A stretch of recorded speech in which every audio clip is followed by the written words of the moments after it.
All right. So thanks, guys, for tuning in on this little video to help you understand what the choices are going to be for your health insurance for 2020. This is mainly for under 65 market individual. If you are on a group plan or Medicare, this video really isn't for you unless you're just really curious as to what's going on out there. Anyway, very important pieces of information. We go through this every year that open enrollment is November 1st through December 15th. Anyone who wants an Affordable Care Act plan, in other words, an Obamacare plan, to start January 1st, we have to sign up in that window. If we miss that window, then we can only get an ACA plan through a special enrollment opportunity, and those are life changes like birth, marriage, divorce, loss of employer coverage, loss of COBRA, that kind of thing. That's how we get a special enrollment outside of the open enrollment. But if you just want to switch or you just want to look at what's available, you got to get in there November 1 to December 15th. If you're going to go with a non-Affordable Care Act plan, non-Obamacare plan, you can purchase those year-round. The reason is that those plans are going to be asking health questions. And as a result, if you can qualify, you can get that anytime during the year. And we're going to kind of talk about those choices right now. Those big options are basically an Obamacare Affordable Care Act plan. And people often say, no, I don't want Obamacare because I don't make that much money. I make too much money for that. If you're going to get a plan that's an Affordable Care Act plan, it doesn't necessarily always mean about a subsidy. It does mean about guaranteed issue products and things like that. We'll go into more detail. So this might be the right kind of plan for you, even if you're above that subsidy level. The other option is short-term medical. And then this can be a good option depending on what state you live. In Illinois, last year, they took away our option to write a one-year plan on short-term. We can only write 6 months. So in Illinois, it's not going to be such a great standalone option this year, and I'll go through that as well. However, there are several states that opened up 3-year plans. Fixed benefit indemnity plans. These are permanent plans. These are great for anyone in any state. Basically, what they do is they pay based on a fixed fee. Once you sign up for it and qualify for these plans with your good health, you can keep it up to age 65 if you want to. And in most states, we're going to want to be looking at some kind of combination of short-term and fixed benefit, and I will go through that as well. So what's new this year? And what is an Affordable Care Act plan versus a non-Affordable Care Act? Obamacare will cover pre-existing conditions, maternity and mental health services. So if you have need for that kind of coverage, we're going to want to pretty much focus over here. If your income is lower on the Obamacare market, you can maybe get some assistance paying for your health insurance based on your 2020 estimated gross taxable income. Okay, so that's some information you're going to want to have handy for yourself. Preventative wellness visits are covered at no cost on an Obamacare plan. On a non-Obamacare, they're covered, but you might have some expense.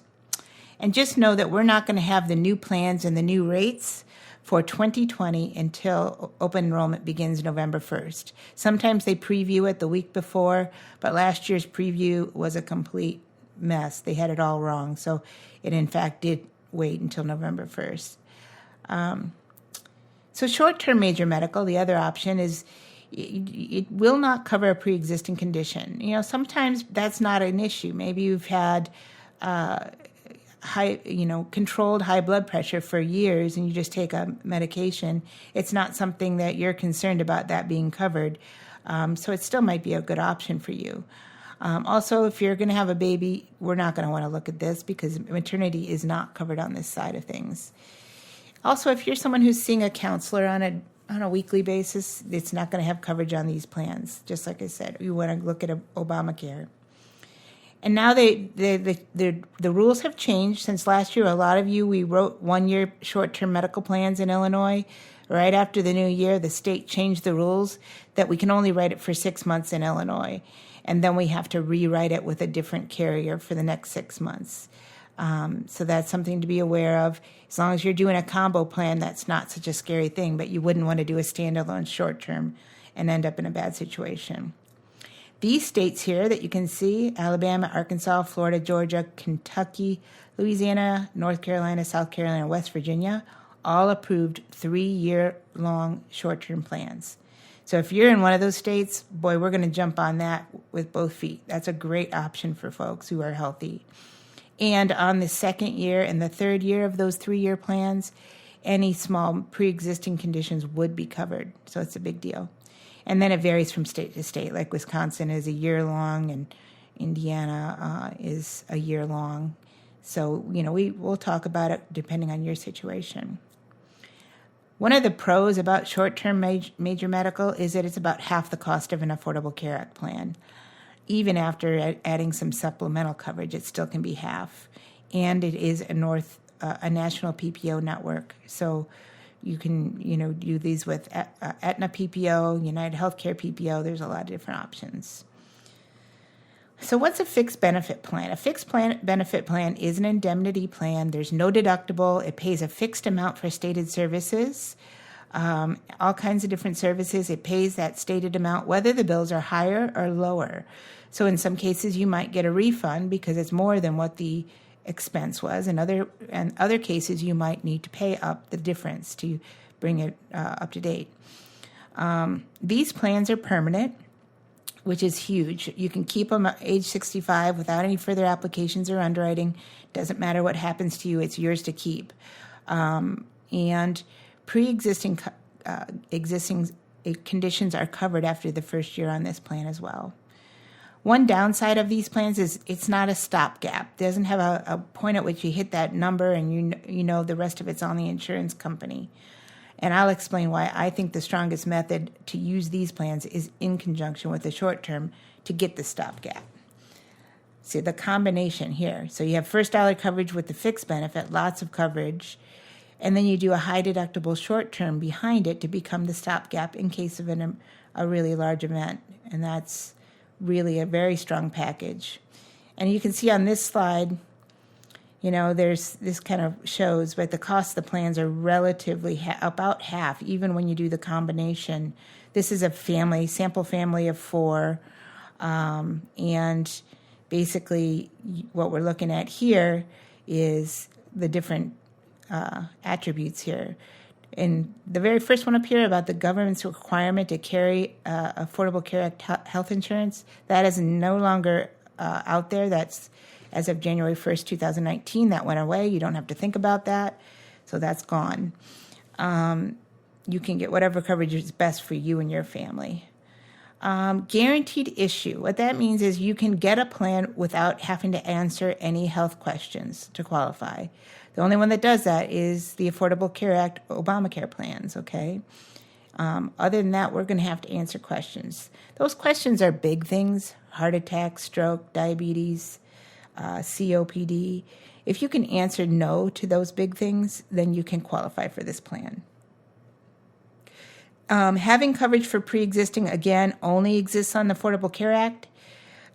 It will never exist on a short-term medical, except for if you're in one of those great states that's given us 3, then you get it the second and third year, it will cover it. Fixed benefit, yes, it will cover pre-ex after 1 year on the plan, okay? And then there's no maternity or mental health. Just like I said, the only place, if that's really an issue, we don't even want to go over here. We want to stay here, okay? Preventative wellness is covered on the Affordable Care Act plans for free. It's covered on the other plans for a dollar amount, okay? So you do have coverage for your regular checkup, your mammogram, your pap. All of that's going to be covered. It just might not be for free, depending on what state you are. Illinois, mammograms are covered for free. PAP is covered for free. So there's different levels of coverage in it, and kid wellness in Illinois is covered for free. Prescription drug coverage, okay. On the Affordable Care Act plans, it's just included. It's always in there. On the short-term fixed benefit or the combo plans, it's a choice. It's up to you. If you want it, you pay up for it. You can have that coverage. Most of the time, it doesn't make a whole lot of sense. but we'll price it. It depends on your drugs and what you're taking and that sort of thing. And then the biggest thing here is, and this has been a factor for many years now, is that through the Obamacare things, we do not have any coverage that's national PPO coverage. It's Illinois only PPO coverage in Illinois. Some of the other states have bigger Affordable Care Act networks, but like Florida does have a national PPO. But all of the non-Affordable Care Act plans do have national PPO coverage. So it's quite a bit different. And you can see that the cost of this high deductible plan with Blue Cross, the small PPO, is about a little over $1,400 as opposed to $668, $723, or even a combo plan for $810, which is a lot more coverage. So just to give you an idea what those plans look like, let me just pull up this here, our sample family in Cook County. Their family of 4. If they have a household income of $101,000, taxable household income, they do not qualify for any kind of savings on the plan. But they do, of course, qualify for getting the plan. And this is one I referenced in my last slide, is this $1,453 bronze plan with a high deductible, $6,000 deductible. They have this lower deductible bronze at $1,633, a silver plan at $1,944, and a gold plan with a $750 deductible. It's $2,000 for a family of 4. A lot of money. And again, these are 2019 rates. These are 2019 plans. One thing that's going to change is our deductibles are going up, and it's very possible that the prices will go up too, because they have increased slightly every year. In the first few years, it was a lot. Now it's kind of tapered out a little bit. So we'll know what those real prices are soon. If this family, on the other hand, had an income of, say, $80,000, in this case, that's a threshold which would give them $245 a month for just mom and dad, and the kids would be eligible for CHIP, Medicaid for children. If they are at $85,000, they're going to qualify, all 4 of them, for a $663 subsidy, and everybody's on the same plan. So you can see that bronze plan now goes to $789 with the subsidy in it. The way that works is it's your best guess of what your taxable income will be for 2020. If you said, yeah, I'm going to make 85, and you took that $663 up front, and then you ended up at 95 instead, you would owe back, when you paid your taxes, the difference of that, because now it's $581. So you'd owe back the $60 a month for 12 months when you paid your taxes. Vice versa, if you put in 95 and ended up at 90, you would get money back as a tax refund when you filed your taxes. There is no penalty or fees for it. It's kind of a free loan. So, but you would want to be aware of, maybe do a spot check halfway through the year and make sure you're kind of on track. If you need to reach out to me and say, you know what, we need to adjust the income so I'm not owing as much, we can do that halfway through the year or anytime you want to do it. Okay. The other options, what I was talking about, the non-Obamacare options, I have a couple samples here. Same family of 4. And I pulled 2 short-term medical plans here. One is if you were going to do just a standalone short-term, and you're okay with rewriting it in 6 months, I don't suggest this because nobody has a crystal ball and really knows what's going to happen 6 months from now. But if you like it, you can do it. It's your choice. Just know that we might have a difficult to get you back into it. But just to give you an idea of pricing, a $5,000 deductible with 100% coverage after that is going to be about $512 a month for that family of 4. The short term over here on the right is a very high deductible. When you're doing the combo plan, which is what I suggest in Illinois, I suggest you put the deductible and the coinsurance at the very top to keep the premium down. In this case, it's $232. And you add the fixed benefit plan, okay? The fixed benefit plan that I usually suggest is the one over here on the right. The difference between these is what it pays for hospitalization and other services. So as I mentioned, they pay on a fixed fee amount. So it's this case, somebody's on this plan and they get hospitalized. This plan is going to pay $3,000 a day while you're in the hospital. If you're on this one, it's $4,000 or $5,000. Some people don't want to mess with the combo, and then I suggest you maybe get the highest level fixed benefit so that there's likelihood of overpayment that you can apply to other services that might be underfunded, okay? And some people have chosen to do that. It's totally legit. I get that. It's a great suggestion too. I do like the combination of this, doing the lower one and the combination of the higher, and then we just know that we have to rewrite your short term halfway through the year in Illinois, okay? These plans will do all kinds of services. In addition to the hospitalization, there's doctor visits, $100. It will pay toward a doctor visit, and this one's 5 times per year per person on the plan, 10 times. You're going to get the network discount, and then it's going to pay its $100. So let's say it was a regular doctor office visit for the sniffles, and it was $120 by the time it went through the network discount. You would pay the difference. You pay the $20. The plan would pay the $100. If you go to urgent care and you do have this combo plan, it's a $75 copay on the urgent care. This plan's still going to pay the $100 toward that copay, and you'll only have $25. You'll get a check back for $25 for that visit.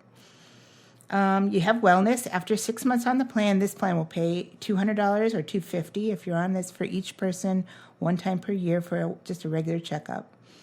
Again, drugs can be discounts, or you can get coverage depending on which plan you pick. All kinds of other services, x-rays, MRIs. And in addition to the regular hospitalization, if somebody's in the ICU, it will jump now to $9,000 a day on this plan for 31 days. And then on the 32nd day, it would just jump back to the regular $3,000 a day. Okay. And the same with these two. This one goes out 60 days, as you can see. There's surgery benefits, there's anesthesia benefits, there's chemo benefits, all paid on a fixed fee amount. The reason I like this combination is that if it were a catastrophic event, at some point, this plan, the hospital protector guard, is going to start paying right away, $1 benefits. But you're giving both cards every time you go into the doctor or the hospital. And as you're going along, this high deductible is being filled up, and the max out of pocket is being filled up. If it were a major event, the health protector is helping to pay that high deductible and that coinsurance, but after $22,500 worth of expense, this plan takes over at 100%. So now you've got the other plan, the hospital plan, just paying you money. So it's kind of functioning like a disability plan while this one is taking over. So it's a very strong package. I like it. I do it for me and my kids, actually. And I know we're going to have a lot of questions as we get together. The things that you're going to want to have on hand when we do have our appointment on the phone is everybody's birth dates, their socials, social security numbers. If you might as well figure out if you're going to be in the zone to get a subsidy, Try to figure out what your gross taxable family income would be. If you need to check with your accountant ahead of time, not a bad idea. Also, if you have special doctors that you want to keep in network, have those on hand so that we can check that when we have our appointment. You're probably going to want to have your checking account and or your credit card information close by so that we can set up the plan. And then the way I've been doing this, and it's been great, is if we can do a screen share of my computer to yours, so we can be looking at the same frame at the same time and talking about how these plans work. So you're going to want to be by your computer. I'll give you a code at the time I give you a call, and then you're going to see my screen. And I do look forward to talking to you all again. If anybody has questions before open enrollment begins, put them in your email when you send me back an email and asking me for an appointment. And we'll try to get as much done ahead of time. And if you know you're not going to do an Affordable Care Act plan no matter what, we can do that ahead of open enrollment too, anytime in October. So that's pretty much what I got to say. I look forward to talking to you all, and happy open enrollment.